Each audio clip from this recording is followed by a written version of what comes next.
Upon this battle depends the survival of Christian civilization. This quote from Winston Churchill's speech, Their Finest Hour, is considered one of, if not the greatest World War II speech in history.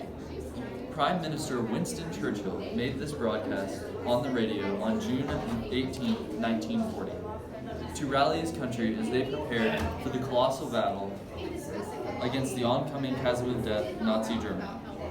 Over the radio, he said, "I spoke the other day of the colossal military disaster which occurred when the French High Command failed to withdraw the northern armies from Belgium.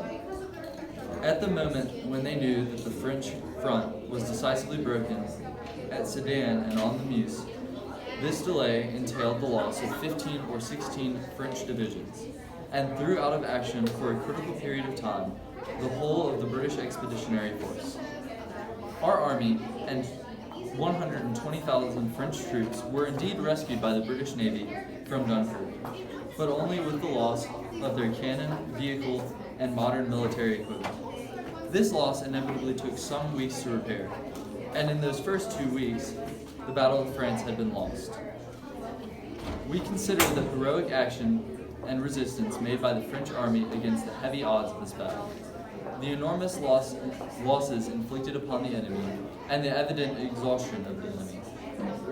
It may well be thought that these 25 divisions of the best trained and best equipped troops might have tipped the scale. However, General Wagner had to fight without them. Only 3 British divisions, or the equivalent, were able to stand in the line with our French comrades. They suffered greatly, but they fought well. We sent every man we could to France as fast as we could re-equip them and transport their formations. I am not reciting these facts for the purpose of recrimination that I judge to be utterly futile and even harmful. We cannot afford it. I recite them in order to explain why it was that we did not have 12 or 14 British divisions fighting on the line in this great battle. Instead, we only had 3. Now I put all of this aside, and I put it on a shelf, for which the historians, when they may have time, may select their documents and tell their stories. We have to think of the future, and not the past. This also applies, in a small way, to our affairs at home. There are many who would hold an inquest against the House of Commons on the conduct of the government and the parliaments, for they are in it too. This would also be a foolish and pernicious process. There are too many in it. Let each man search his conscience, for I frequently search mine. What General Wagner called the Battle of France is over. I expect the Battle of Britain is about to begin. Upon this battle depends the survival of Christian civilization.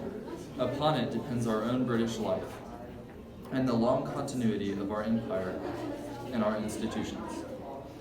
The whole fury and might of the enemy must very well soon be turned on us.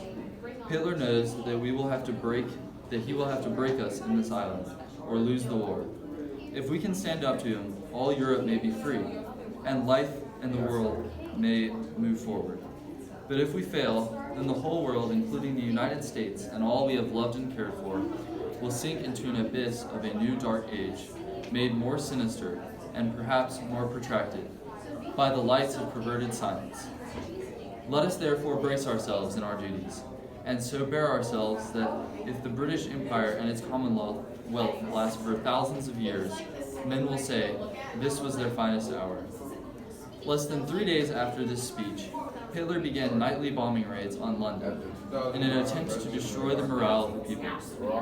After 4 treacherous months of bombing, the British Air Force beat back the Luftwaffe. The people of England were not defeated.